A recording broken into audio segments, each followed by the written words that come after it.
I was asleep. I heard the devil call my name. He said, Don boy, come on down. It's time I state my claim. Well, I cried, and I cried out loud. I regret what I have done. But the devil, he just laughed. He said, Don, you had your fun. I heard the devil call my name. I heard the devil call my name. I heard the devil call my name. Heard the devil call my name.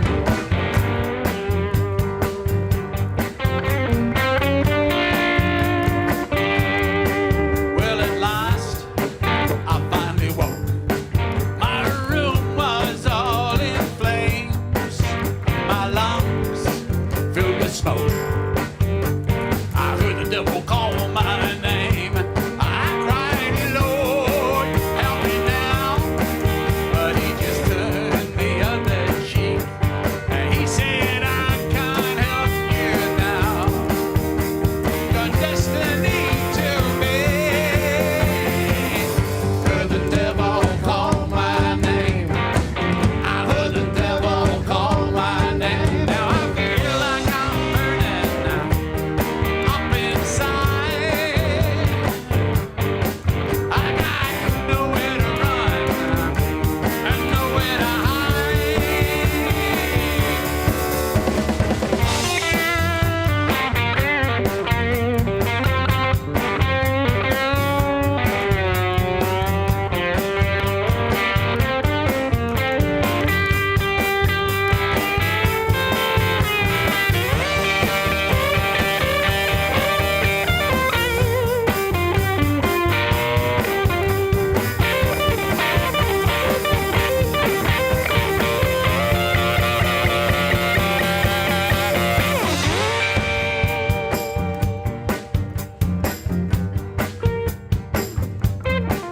Well, I said to the devil, mate, how would you feel? Maybe we should get together and do some sort of deal. He said, I've been burned by that crap before. I don't do that crossroad shit anymore. I heard the devil call my name. I heard the devil call my name. Now I feel like I'm burning up inside. I got nowhere to run and nowhere to hide.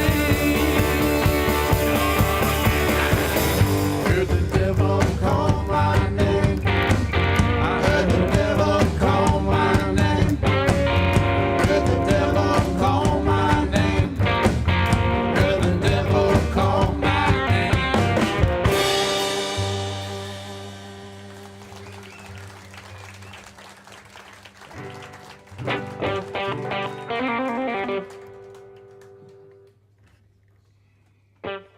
Now, of course, the football season's just started, and I mentioned it in a few songs in the past, but when I was living in Melbourne, I became a Fitzroy supporter, Fitzroy Football Club, because it's all a bit confusing, but I was living in St Kilda, and St Kilda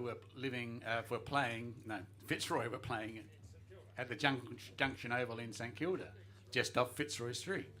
So it's all a bit weird. Anyway, I used to go up there at 3/4 time and get in for nothing for a while, and then I started following.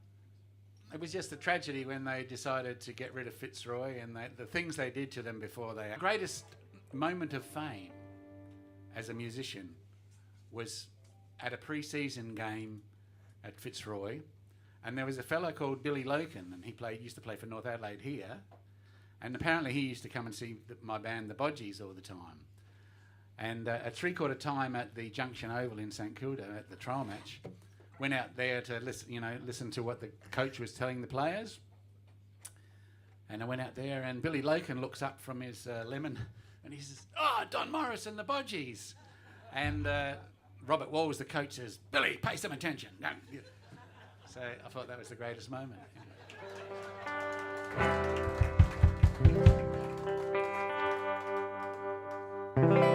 We were down too long, it's true. So sink the boots into the maroon and blue. Throw some dirt onto the grave. Give the Roys a final wave. We can look back over 100 years and we can count 1,000,000 tears. But I can't believe our time is through. Fitzroy, I'm calling you. And when the end came, it was awful and slow. They propped up the corpse and put it on show. And made it parade in front of fools and heathens. They made a farce out of that final season. Then they took it back to the morgue and tore it apart, looking for the secret of that mighty heart. But the heart was broken, never to beat again. Betrayed and tormented until the very end. Then they sold off the Guernsey and sold off the name. Money men let loose on the people's game, as if money could buy courage and pride, as if money could fill up an emptiness inside. And sometime in the future, when we've lost our way, we've sold our culture and got nothing to say. When a club's just some fat boy's marketing tool, we'll all realise that we've been fooled, and we'll look around for something to fill the hole. We'll remember the spirit of the Roys of old, and we'll send out the call for the maroon and blue.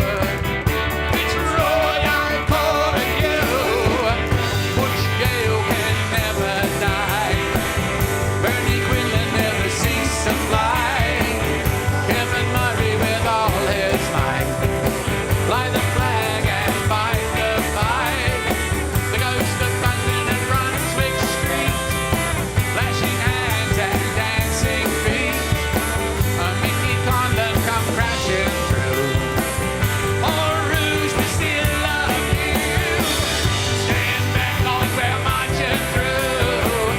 Make way for the maroon and blue. The mighty Roys are back in town. Fitzroy, we're glory bound.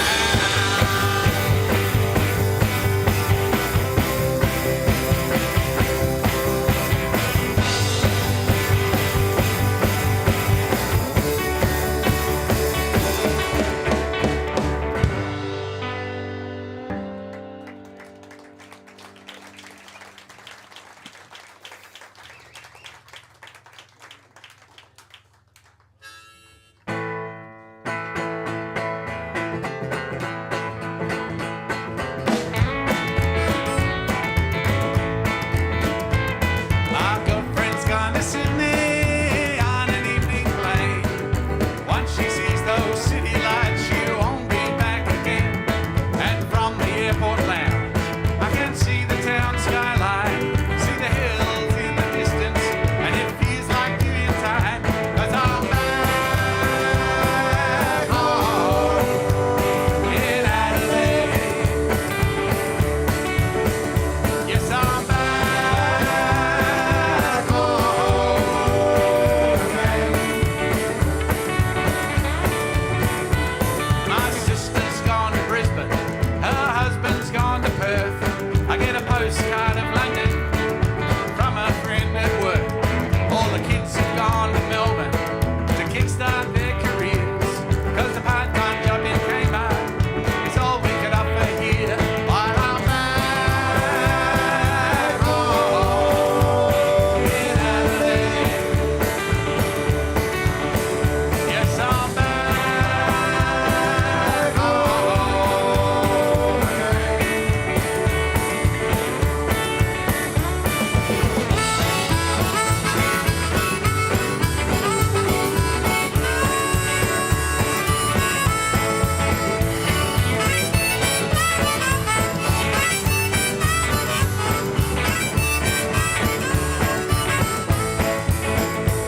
At 6:15 every morning, 2 jets fly overhead.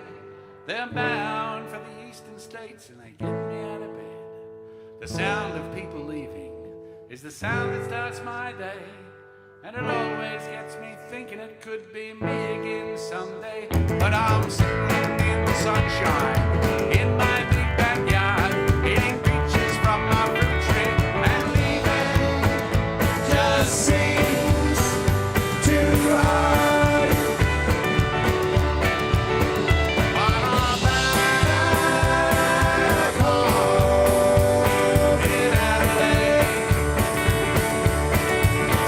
Yes, I'm back home again. Oh, I'm back home in Adelaide. Yes, I'm back home again.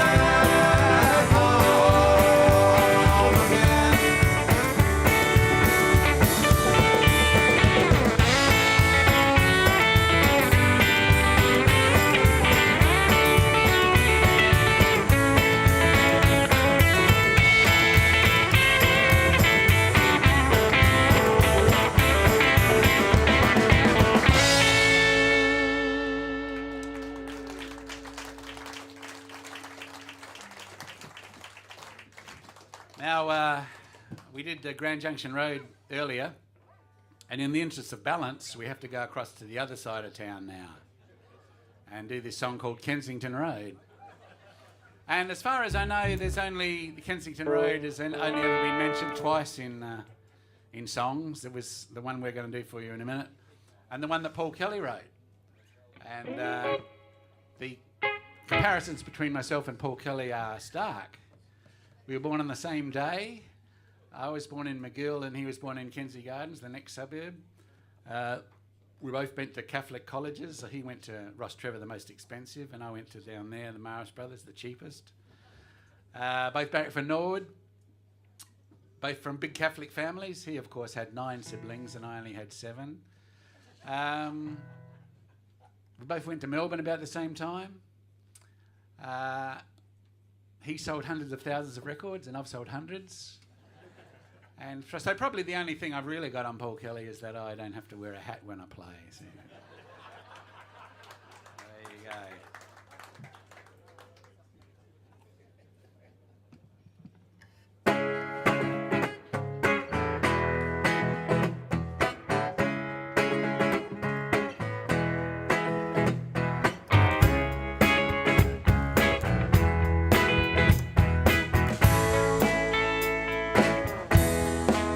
Well, if you keep on driving up Kensington Road, you'll end up on a hill. And you can look out all over the city from there, where it's quiet and it's still. Well, there must be a million people down there, all lined up in straight rows. And you wonder what the plan is from the end of Kensington Road. Well, there must be people dying, little kids on their first days at school. There must be parents working out how to pass on the golden rule. Some people down there are living their dreams. Some are dreaming their lives away.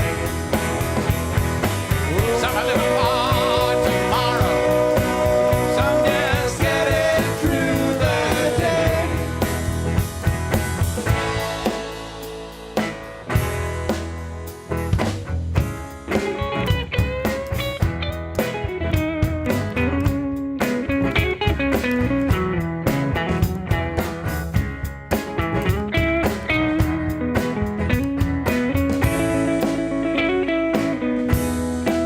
Well, you can hear the hum of the traffic, watch the jet planes come and go.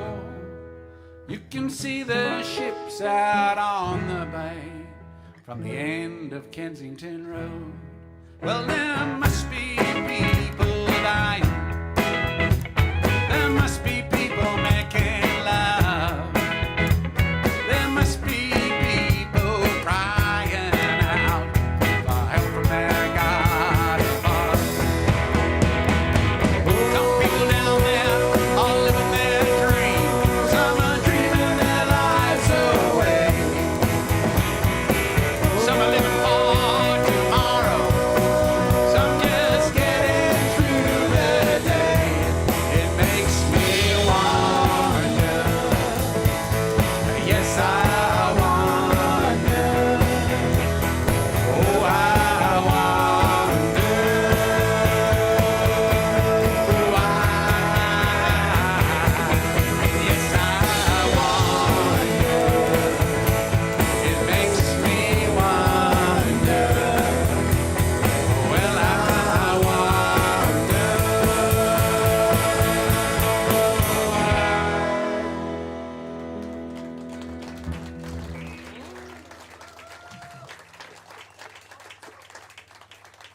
Here's the title track from the latest CD I made called Dirt.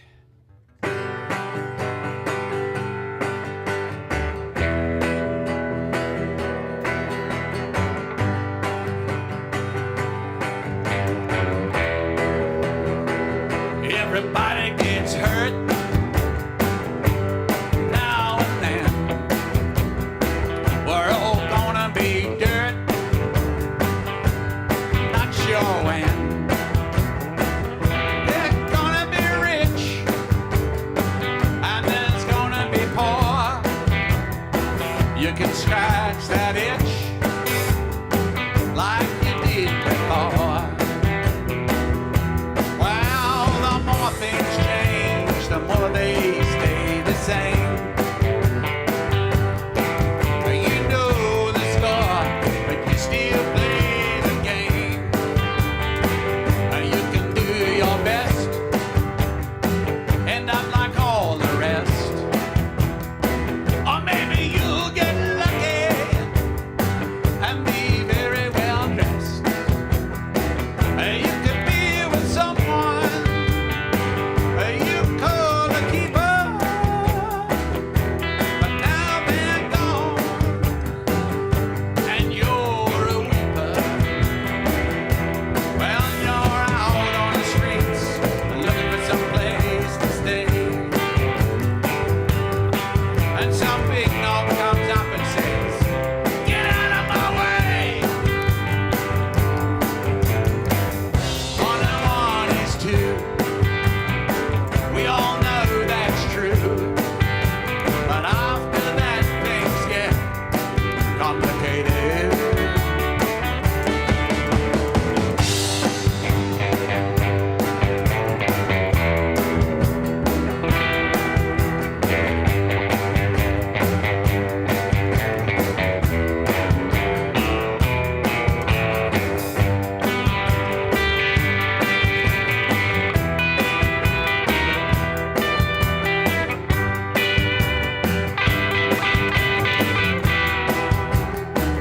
Everybody gets hurt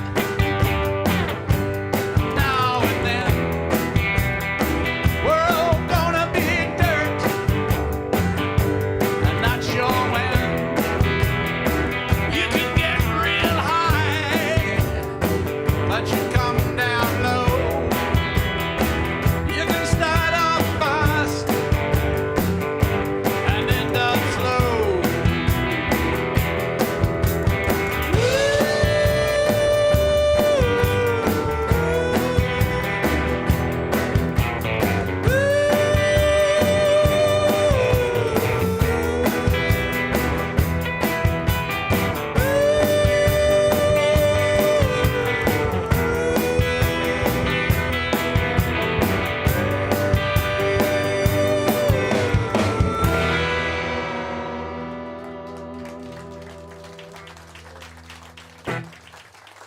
Thank you. Now, I have a theory. Well, I had a theory way back in the 80s when I was on my third combi van. The theory was that at any one point in time, there was around the world, there was the population of a small city waiting beside their broken down combi van for some help. I had, like I said, 3 combis, and that was too many. In those days, they were cheap. They weren't the revered items that they are today. But this one's called Driving in My Combi.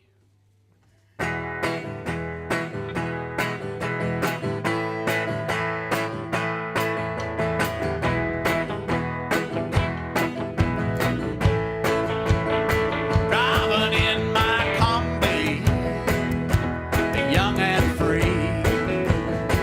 Driving in my combi, you and me. I had a split screen 1600 with double doors. Today it'd be worth 85 grand, maybe a little bit more.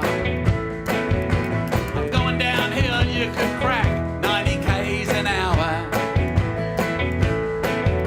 But coming back up again, all you could do was dream about flower power.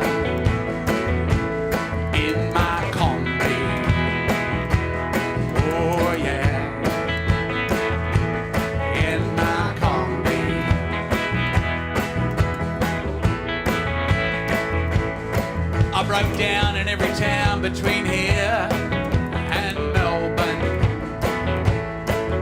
Some days I'd get through okay, but those days were seldom. I learned more than I ever wanted to about Dimboola. When I took the engine out by the side of the road to get to the oil cooler in Dimboola.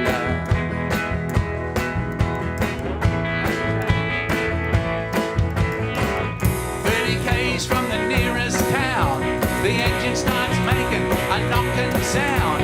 The speedo goes crazy, starts spinning around. Don't worry about it, man, just put the pedal down in my car.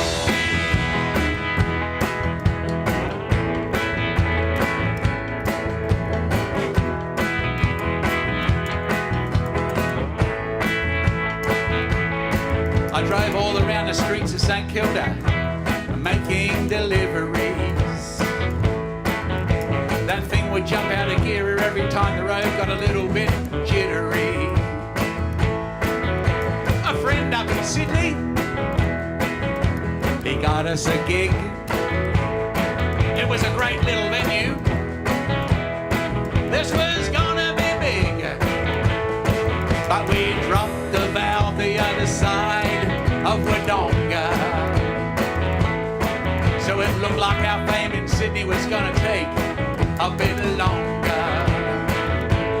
In my Combi, oh yeah, driving in my Combi, oh yeah.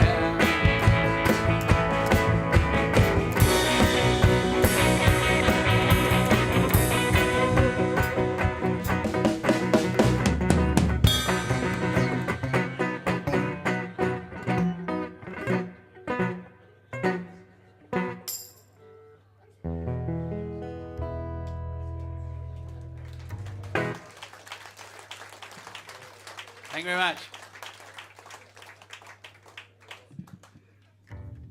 There we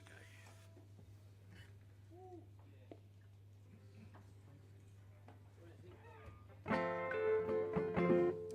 Well, here's one we haven't done for quite a while. It's written in the Tony Abbott era. I know, I feel a bit embarrassed bringing up his name and that, but never mind.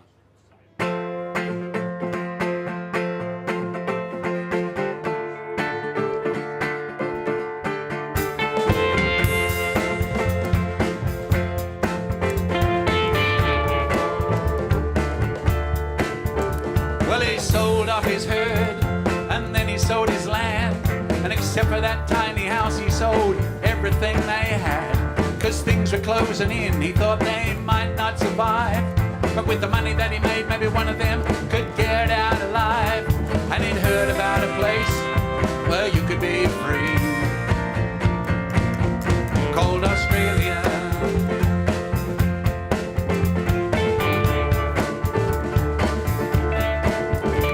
So he said to the boy, you are my eldest son, and there has to be a way that we could carry on. I've heard about a place where you could be free, but it's way over the mountains and then far across the sea.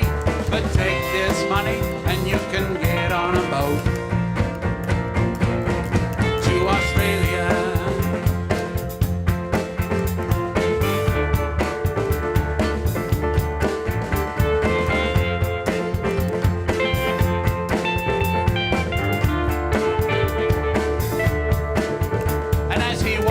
Son leave on the back of a truck, the old man knew he'd used up the last of his luck.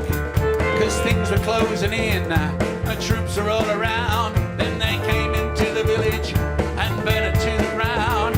But just before he died, a message got through that his son was on a boat and on his way to Australia.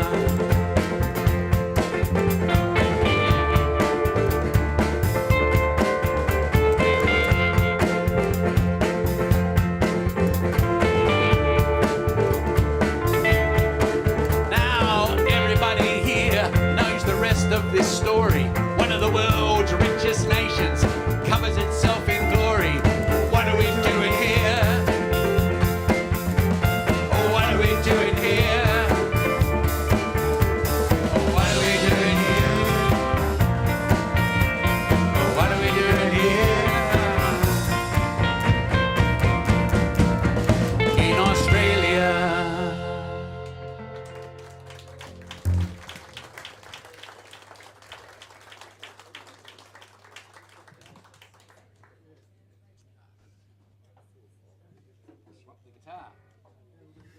Swap the guitar.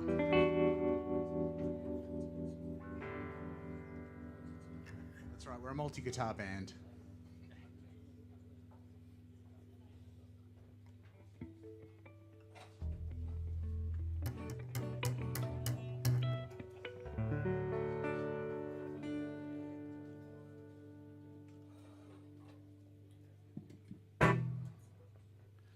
Now, I mentioned before that I've crossed the Nullarbor a few times.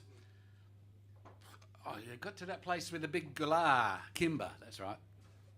And just outside Kimber, I saw a backpacker couple. They had a van, and it wasn't a combi. Oh. It was a pretty old van, and they were sitting forlornly on the side of the road. Tail was up on the engine on the van. They'd obviously broken down. They were waiting for help to come. And because I got lots of time to drive across there, this sort of song came into my head as I was driving along.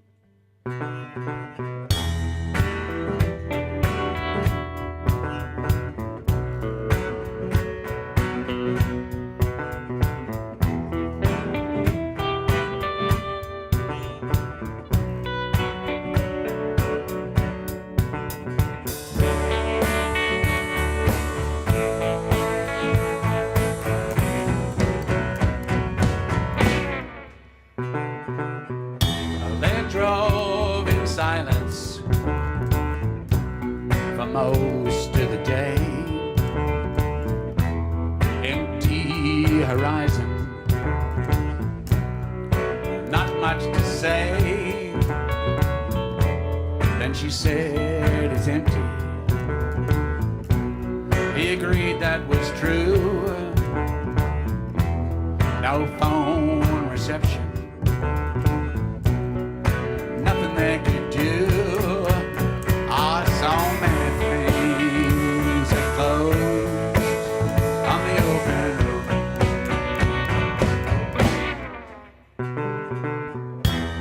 So they sat and waited beside the van, alone and tiny in this wide empty land, hoping that someone could help them on their way. But the road ahead was empty, and the past too far away. I saw many things that closed on the open road. Yeah, so many things that closed on the open road.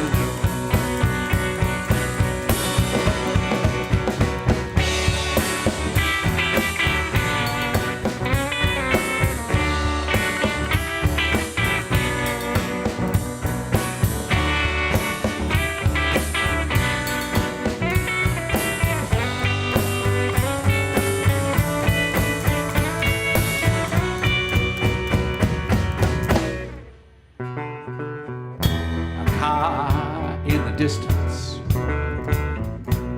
but he drove right by, didn't even look sideways. Who knows why?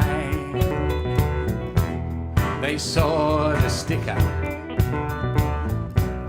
on his back screen, a map of Australia with love it or leave. I saw many things that closed on the open road.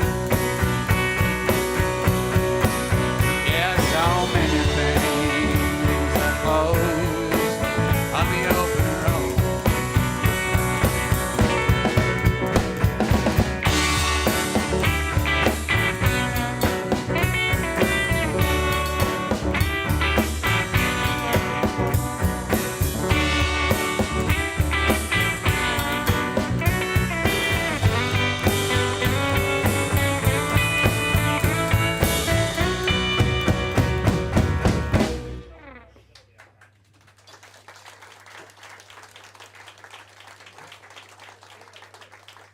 Thank you. Song about roads there. Now we're going to do another road song. This is the next song we're going to do is called 5 Men in a Car. And it's about, well, I've mentioned the band that I was in the early 80s, the Bodgies, quite a bit. And it got inspired by this song I listened to an interview from the manager of the Angels. And they were out, around at the same time as us. And he said that the Angels in 1981 did 248 gigs around Australia. So that sparked a memory of mine. So I looked up the old records we had, and the Bodgies in 1981 did 294 gigs. We played everywhere, but nobody had ever heard of us really because we didn't have any hit on the radio. But we're a good live band, and we do stuff like we'd play 7 nights a week for 2 weeks in a row in Melbourne. Then we drive up to Sydney, do 7 nights a week for 2 weeks there. We do things like finish at the Mansell Room at 4 in the morning in King's Cross, and then drive down to Melbourne for a gig the next day. And so we really flogged ourselves to death. And I've written all about it in a rollicking biography called This Could Be Big, 40 years at the dag end of the Australian music industry. And it just so happens I've got a few copies here to sell. But sometimes I'm asked to sum up the book in, a few words, so I just say 5 men in a car.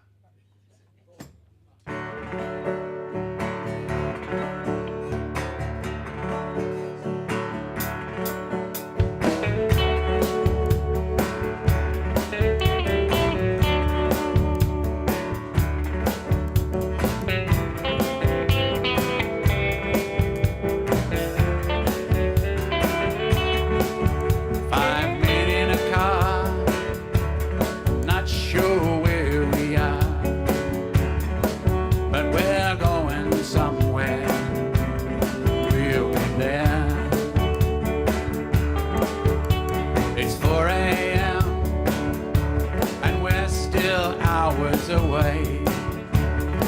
There's only trucks and us on this giant highway. 5 men in a car.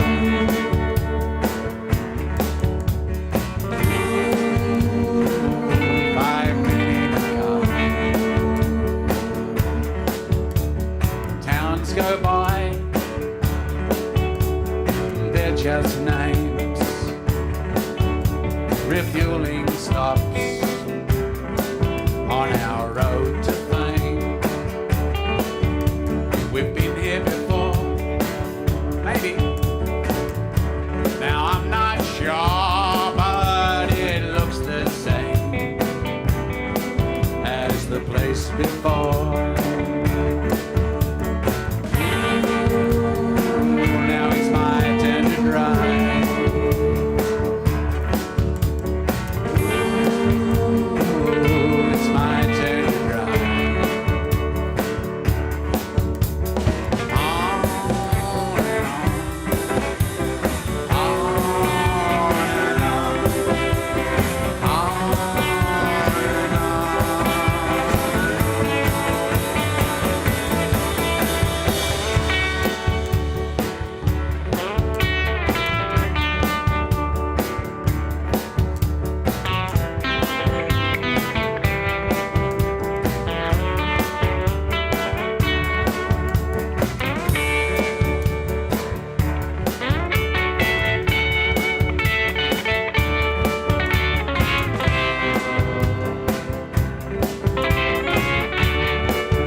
The oil light comes on outside and untrue. If we break down out here, not sure what we'll do. A roadhouse food near Gundagai could be Horsham or Hay, Lismore or Yass or Narrabri.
If I could fly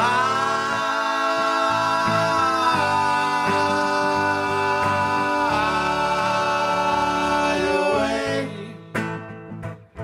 I'd try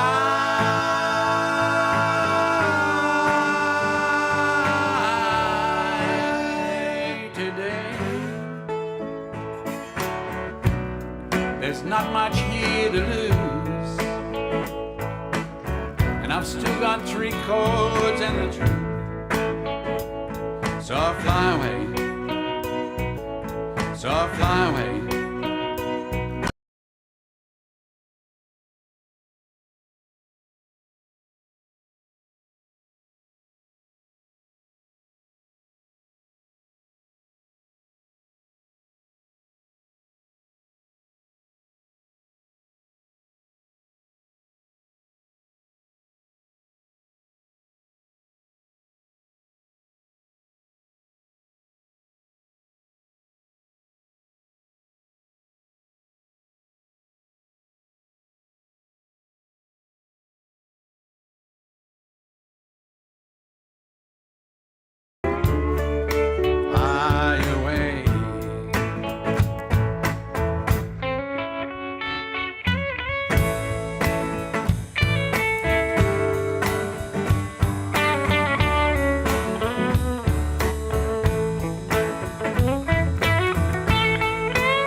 If I could fly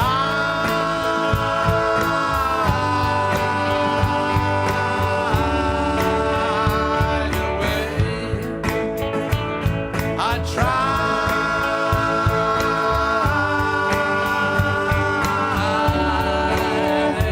today. Don't ask me why.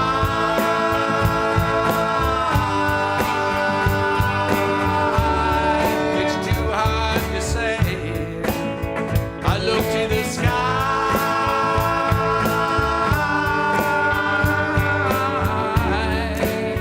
every single day. If I could fly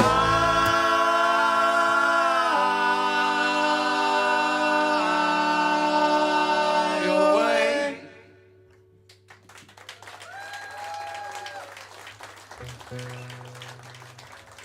Thanks very much.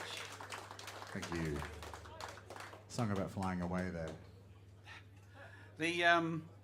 This next song, actually, I got the idea from one line. Remember Roy and HG? You know Nelson, yeah? Well, way back in the early days, before he became HG Nelson, what was his name? Greg Pickever, yeah, that's right. He had a radio show on 3RRR in Melbourne, and it was Aussie music, and I got interviewed on there because our band went over there, and he said, yeah, I lived in Adelaide for a long time. It was like waiting for a bus that never came. So I've always remembered that.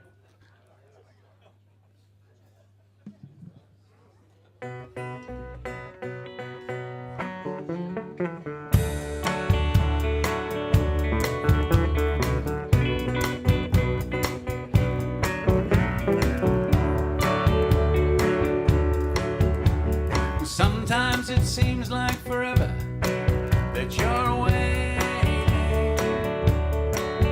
like waiting for a bus that will never come,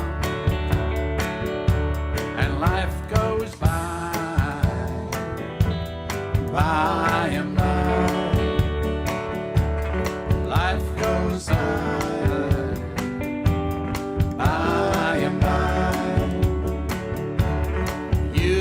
Spend all your time at the station looking up the track, and then you spend all your time on the train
days of your life saving, then you save all the life in your days, waiting as life goes by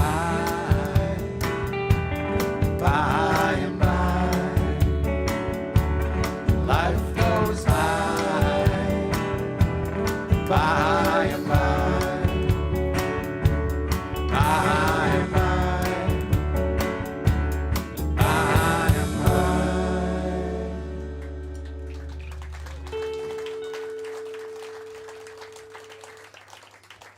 Okie dokie. Here's one off the latest album too, the Dirt album.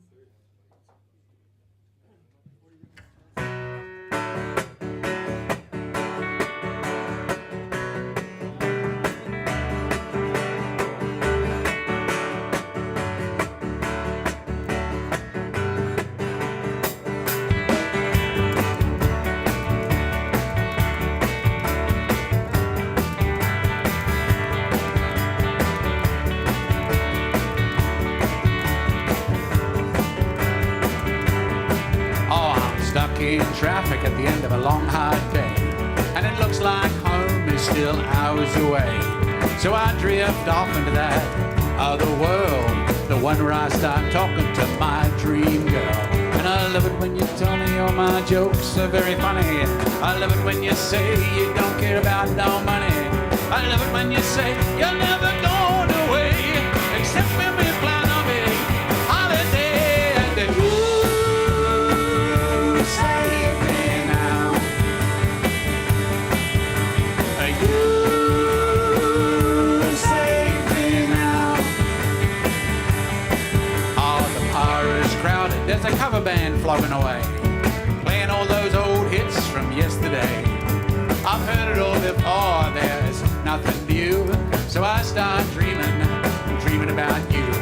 And nobody could hear anything that I say, so I might as well start talking to you anyway. I love it when you dance, I love it when it sings, when it comes to you. I love every damn thing. I love it when you kiss me, I love it when you say you're a grumpy old fart, but I love you anyway. And save me now. You save me now. Hey, when I get home and I'm drinking all alone in my empty room, I start dreaming through the gloom. And you save me now. You save me now. You save me now. You save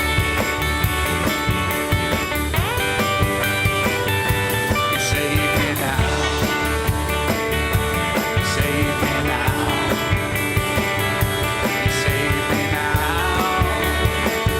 You save me now. And you save me now.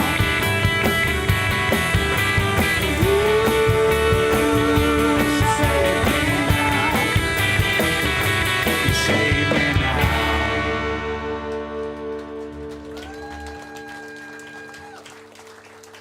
Now we've got to introduce Jake Morrison on the guitar,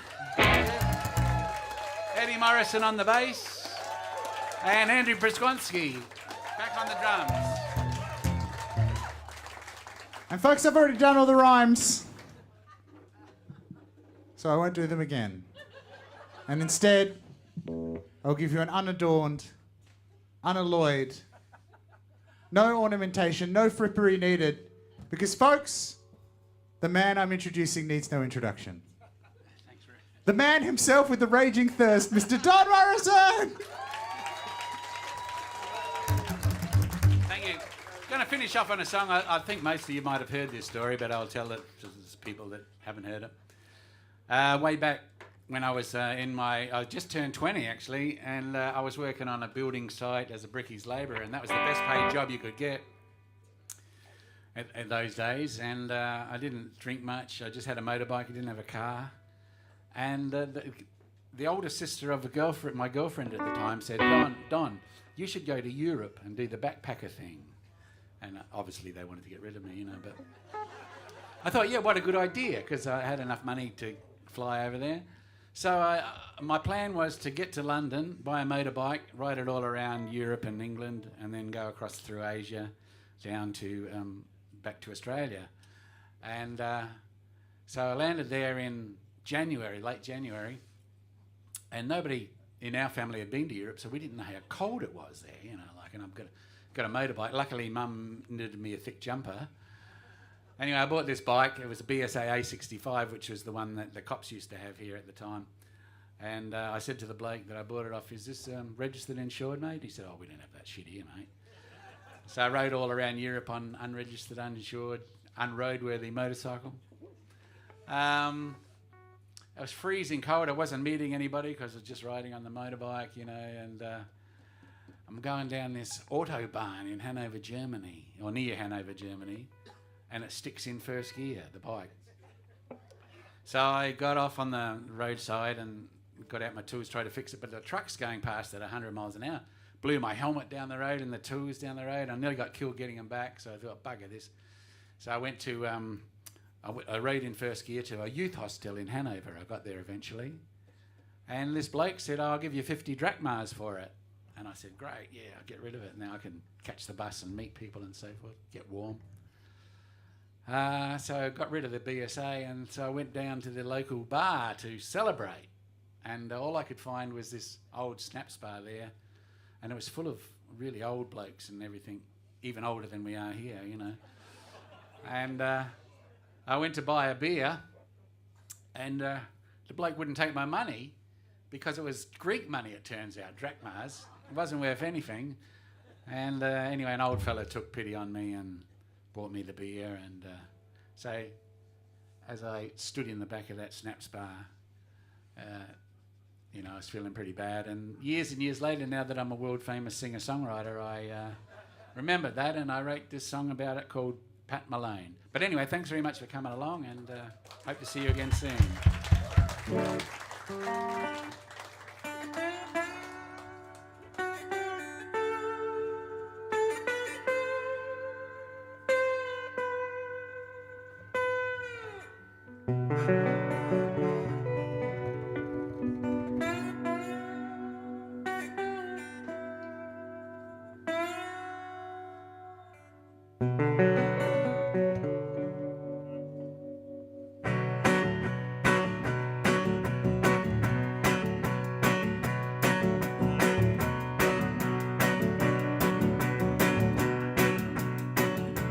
I was traveling in a foreign town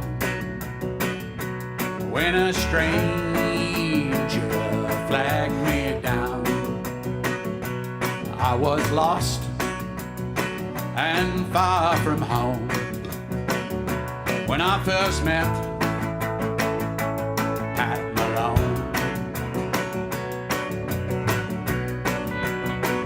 After a while, we went our separate ways, and for many years he disappeared, never leaving a trace. Then in a crowded bar, I was drinking alone. He said, remember me, I'm Pat Malone. He brings no comfort, he brings no cheer. That's just the way it is when he's here. But when the nights are long, there's nothing else to do but drink with Pat Malone. I've known him now for many years. We have shared 1,000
cheer. That's just the way it is when he's here. But when the nights are long, there's nothing else to do but drink with Pat Malone. Oh, when the nights are long, there's nothing else to do but drink with Pat Malone.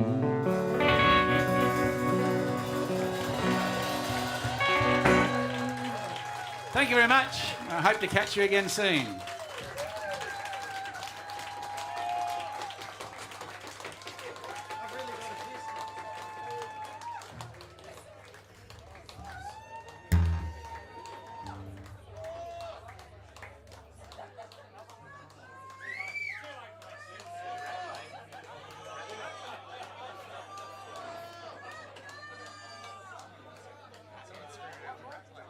Oh, thanks. Yeah, we'll have to do the rat plague then. Okay.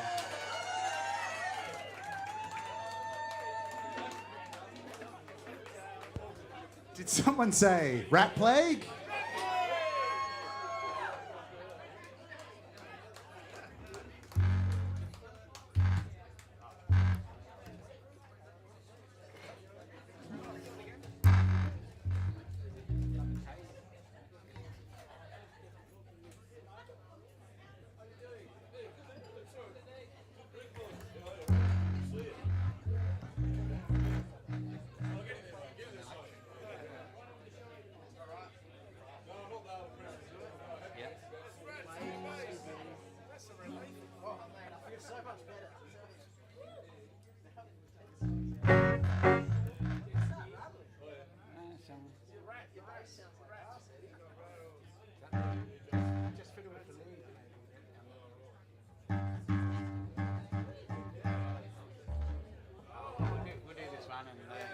Right, we'll just... The rat plague of '66. It's a true story.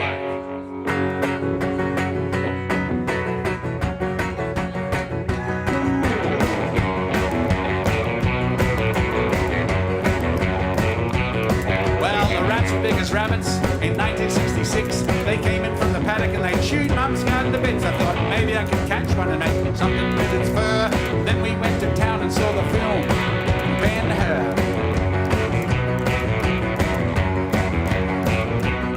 So I built a small chariot with the wheels from my sister's pram. All the uncles started laughing when I told them about my plan. They said, "Good luck, boy, we hope you succeed.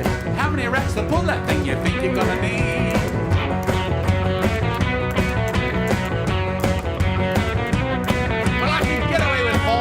But I really wanted 6. I was going to rope them all together and teach them to do tricks. We'd roll around the neighborhood at fantastic speed. Those rats would pull me faster than any racing steed.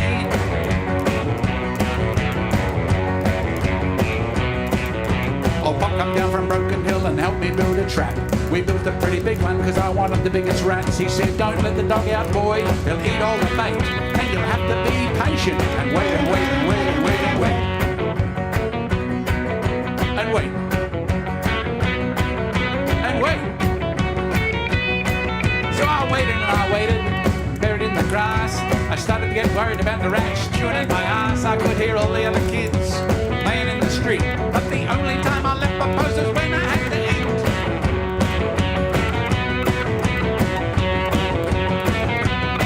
Well, the holidays are ending and the cousins came down to stay. I got a bit distracted and the rats just went away. I was enrolled in Morris Brothers starting in a week, so I get out to catching yabbies and playing cricket in the street. Then Dad put the wheels back on my sister's pram, and one of the uncles went off to some place called Vietnam. None of that worried me because I had the best plan of all. We were going to hike all the way to Morialta. Then we were going to find the mythical Third Falls.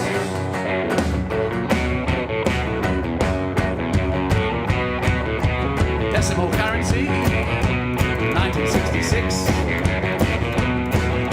Ron the Tank Knee Bones McGarry Medal, 1966.